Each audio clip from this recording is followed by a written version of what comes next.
Hi, everyone. Welcome to DBC Inc. Live. I am here with our guest, Kevin Butler. Hi, Kevin. Welcome to the show. Hey, how are you? Awesome. So I am Tara Martin. I'll be your host tonight, which I have not been here for a couple of Thursdays. Dave has been taken over. So curious how it's gone because I honestly haven't gone back and watched the lives either. I would catch them very briefly, like before I get on a plane or after I got off of it. So tell us who you are, where you're from, maybe something. Hey, Sean, welcome. Happy December. Yeah, it's December 1st. I can't believe it. We're in the last month of the year. Like, this is wild. Where did the time go? But we do have an awesome guest tonight. I'm super duper excited to introduce to you Kevin Butler. He is the author of Lights, Cameras, Teach. He is just a unique, cool guy that gets his kids very engaged. You will love his book because it's kind of written um it's written where the kids are like, you can see on the cover. I love the cover. I wish I could blow it up where the kids are running the show, and he makes it so fun that they want to. They want to be a part of every little piece of what happens in his classroom and wrote a book about it to get your kids engaged. And I would love tonight, Kevin, for you, first of all, like we are going to dive into some content and he's going to share some cool tips where hopefully we can take them and use them in our learning settings maybe next week. But before we get there, I would love to hear a little bit about you, Kev, what you do, and tell us a little bit about your backgrounds. Sure. So this is actually my 20th year, 20 years of teaching. For the first 12 years, I taught fourth and fifth grade in public school out on Long Island. I thought I would be there forever. I had no plans to move, but 8 years ago, a startup school contacted me here in Los Angeles, where I am right now, and wanted me to come out and consult with them. They were expanding from a K through 4 school to a K through 5 school. My school in New York was really nice to give me a leave of absence. I couldn't totally cut the ties. Uh, Great experience, but I thought I was going to go back to New York. I tell this story all the time. It was February of that first year that I was here, and I was getting into my car, complaining how cold it was. And you turn on your car, and it was 62 degrees. And I'm like, when did 62 degrees become cold? My friends were shoveling out of a blizzard back in New York on the East Coast. So the weather totally kept me here. The startup school, I left the startup school and moved to an independent school where I wore two hats for the past 7 years. I was both a fifth grade teacher, full-time fifth grade teacher, and I was also the director of curriculum and instruction as well, K through 6. So I was working two full-time jobs at the same time. I loved it because the role of curriculum instruction, I was able to get into classrooms. I was able to work with teachers. I was able to have teachers in my room, a lot of collaboration, a lot of coaching, looking at curriculum, having team meetings with people. Then COVID hit, as we all know, and a lot of the emphasis came on, especially here in LA, the COVID rules were just so strict for reopening schools. And we were doing everything we possibly could to bring our kids back and then keep them on campus. So my job kind of came very COVID related. And that burned me out, I will say, 2 years of that. So I decided to step away for a little while, try something new. So this year I am at a new school teaching sixth grade language arts. So it's the first time, it's like a middle school model. So it's the first time in my entire career that I am now just teaching one subject and the kids are coming through my room every 45, 50 minutes. So I'm learning a lot. It's a totally new experience, but that's where I am right now. Yeah, awesome. Well, we are so excited to have you on the show. And you wrote a book with us Yeah. recently, Lights, Cameras, Teach. I know this.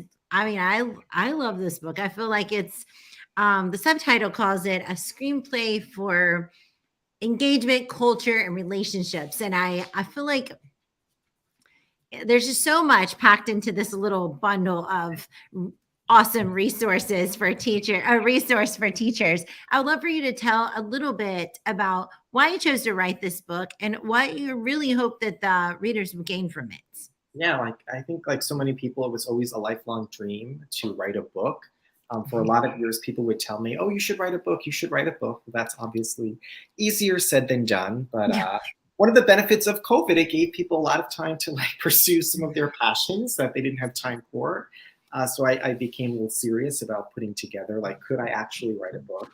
And the thing I like about the book, it's kind of like a potpourri of a bunch of different things. So it's not just one specific topic. We broke it down into really 3 acts. So that first act is the engagement piece, which is like the number. I'm very, very passionate about student engagement and getting kids involved. Um, I like to consider myself a lot of times more of a facilitator of learning rather than someone who's just lecturing or teaching up in front of the classroom, giving kids that power. The second act of the book is really about classroom culture specific, how, kind of looking at the differences between like climate and culture, and how do we cultivate that culture in our own classroom so we can engage our students in learning. And then the last part, which is probably like the heart of the book, because it's come up it really is just a through line through the whole book, is the idea of relationships. And not just the relationships that we form with our own students in the classroom, but really looking outside those 4 walls of our classroom. So how do we build relationships with our colleagues who are in classrooms? I call them kind of in the book our co-directors. How do we build relationships with school specialists, the librarian, the art teacher, aides, specialty staff, office staff, custodial and maintenance staff? How do we form relationships with parents? How do we form relationships with our administrators? Like, those are not easy things to do, especially in today's world where just things are being added to our plate all of the time. And, a lot of books will say, close your door and just worry about what's happening in the 4 walls of your classroom. But I kind of approach this book as in a different way, like, open your classroom door. And I'm really honest with the fact that not everybody's going to walk through that door, but people will walk through that door. And how do we interact with them? How do we collaborate with them? And those relationships are just everything, over and over and over again.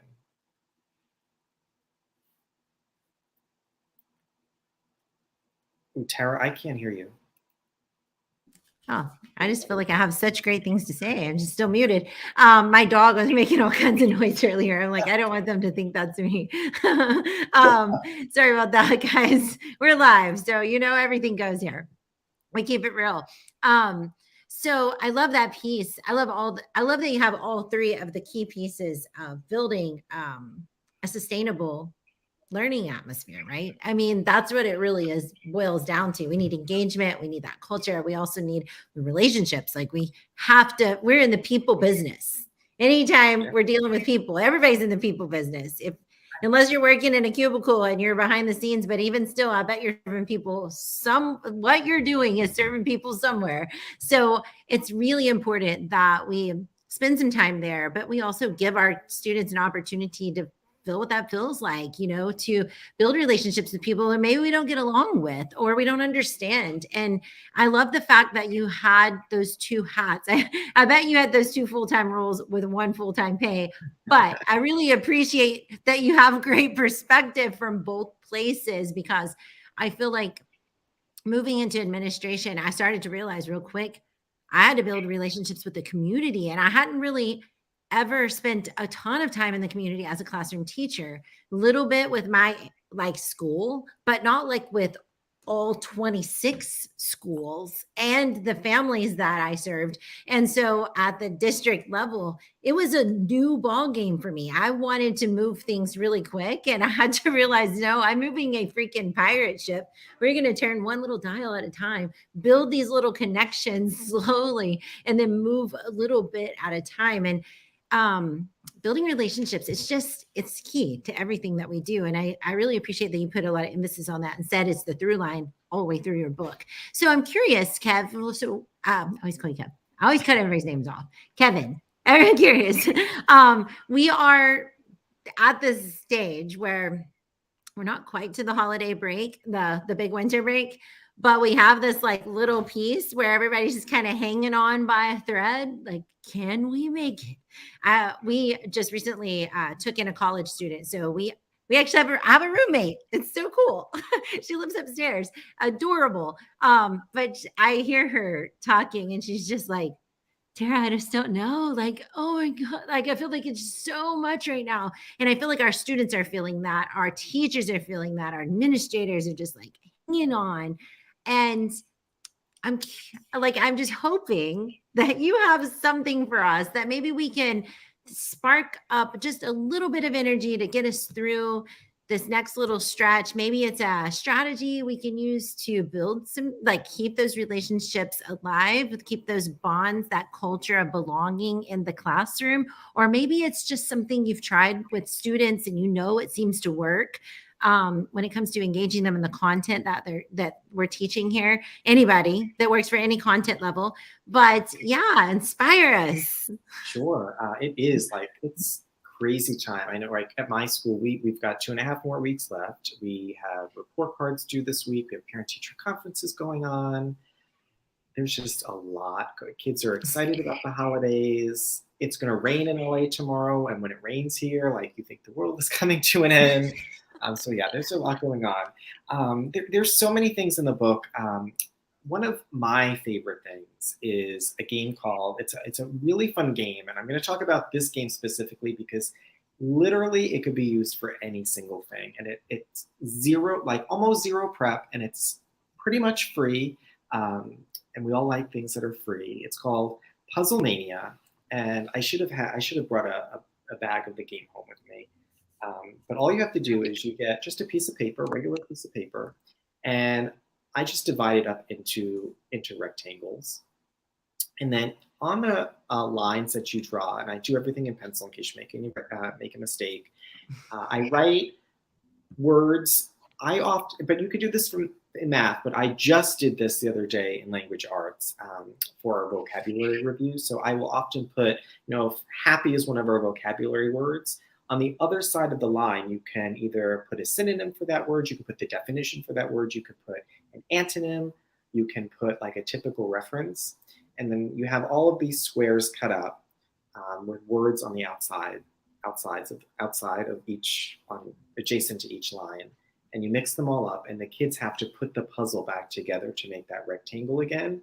But it promotes so much collaboration and talking because I usually mix them up with like 2 or 3 other students, and they have to figure it all out, and they're talking, and oh, this one could go with that one, and sometimes the word is on there twice.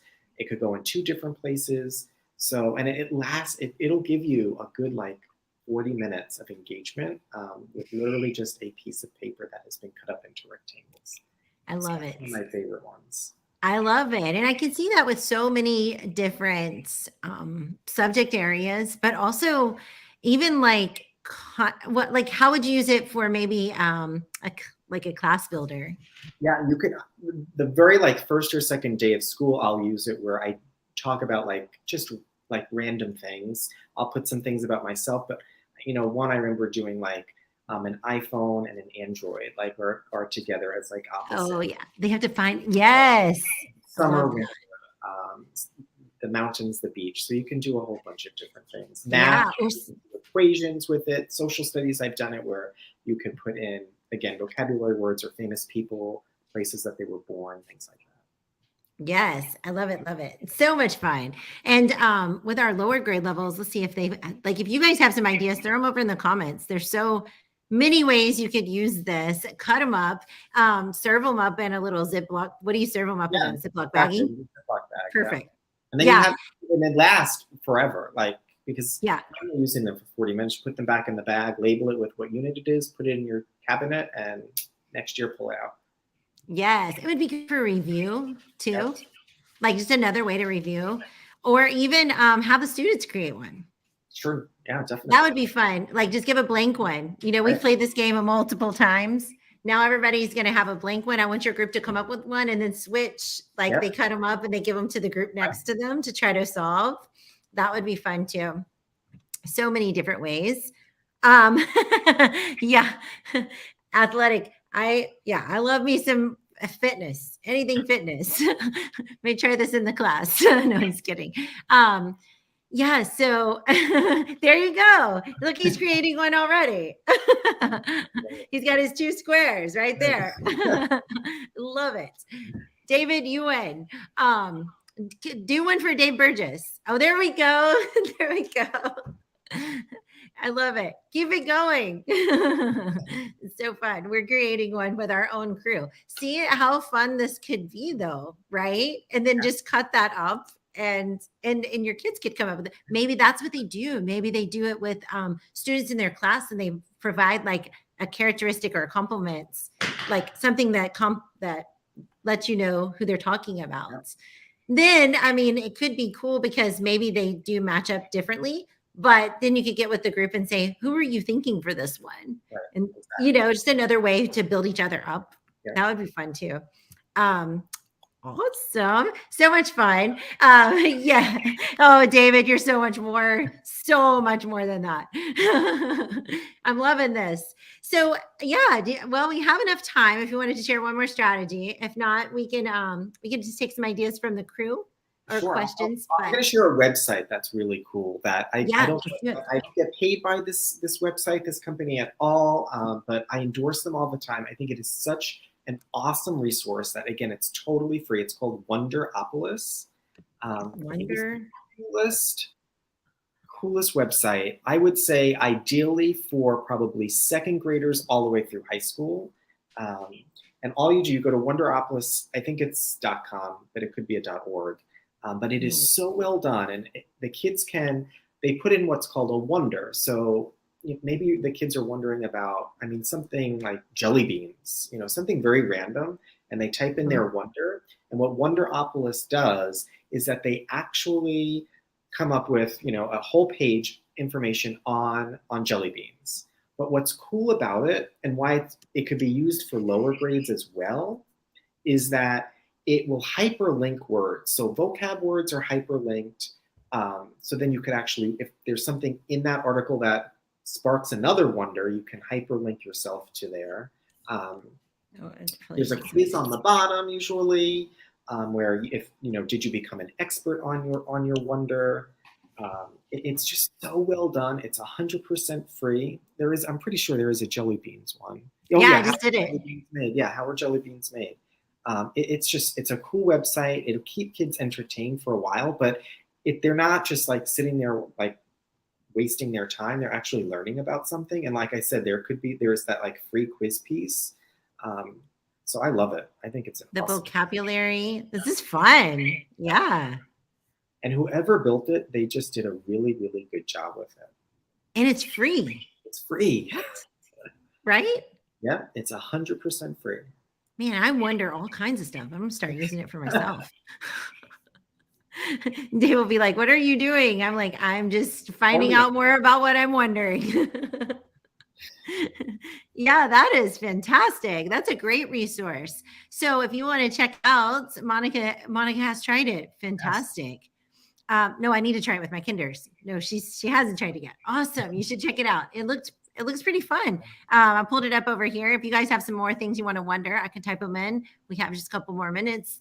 But that's like super interesting. I love how it highlights the vocabulary words. Yeah. And then if you were to go over them, it gives you a definition. Yeah. And some of them are even hyperlinked on some of them, where it'll take you to a completely different page.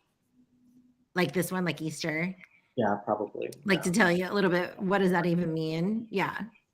Love it. How to make homemade jelly beans. So you could extend the project. Not only do they wonder it, they can print that out and go home and ask their parents for all kinds of random materials. If you don't want your kids just to, freely wonder things, it also, I know it connects to Google Classroom because the teacher then can just share the link where the kid will be kind of forced to research one thing. So you could use it for research reports as well, not just, random wondering. Is it pretty safe though? You can just wonder all kinds of stuff and it's going to be kid safe. I've never had any issues. We can type something really inappropriate. No, just kidding. Just kidding. Dave is going to fire me on the spot right here. We'll just check and see if it works. What happens when you type this? But I'm just curious because kids could wonder, especially middle school. Love wonder. Oh, look, Lori has tried it too. Sweet. Yeah, these are great ideas. So if you try the Puzzle Mania or the Wonderopolis, we would love to hear more about it. Kevin, if they want to reach out to you, somebody, by the way, somebody in the comments tonight will win a book of Lights, Cameras, Teach. We'll be sending that out this weekend. So you will be notified probably tonight. I've been saying Friday and allowing people to watch it on the playback, which please do watch it on the playback. But I probably am going to choose a winner tonight just because if I wait till Friday, I've been forgetting. So I'm getting old. So I will choose a winner tonight. So you guys that are live, lucky you. One of you is going to win Lights, Cameras, Teach, and you will get this book. But if you are reading it and wanting to connect with Kevin, or tomorrow you try Puzzle Mania and you're like, oh my God, he has to see this. It's so cool. Look what my kids created. Look what my kids came up with. Or they type into Wonderopolis, I'm sorry, and it's appropriate. And you want to share a little bit about what they discovered, please do connect with Kevin. And Kevin, how do they do that? What's the best way to connect with you? Sure, it's super easy. It's the Kevin J. Butler, really across all social media sites, Facebook, Twitter, Instagram. I'm more active on Instagram than any of them. I actually just posted today, I'm doing like the 12 days of engagement.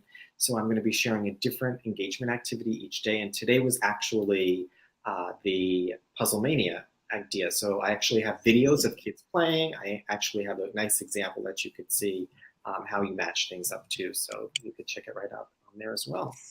12 days of engagement. That sounds fun. I think I want to make sure I check them out as well. Be sure and tag us on DBC Inc. And we'll flip it over on our page too. Thank you so much for joining us. I know you're busy. I know all of you guys that have joined in on the comments. You just are busy people. Sean, welcome. Who taught the first Oh, I love that. Right. Can't wait to read that one. I'll be clicking on that. Yes. Oh, there you go, Monica. Sweet. And if you were planning to use this tomorrow and you try it out with your kids, tweet about it, post it on Instagram, tag Kevin at the Kevin J. Butler on all the different platforms. So be sure and tag him, tag us at DBC_Inc. or Dave at Burgess Dave, or me. You guys know how to reach me.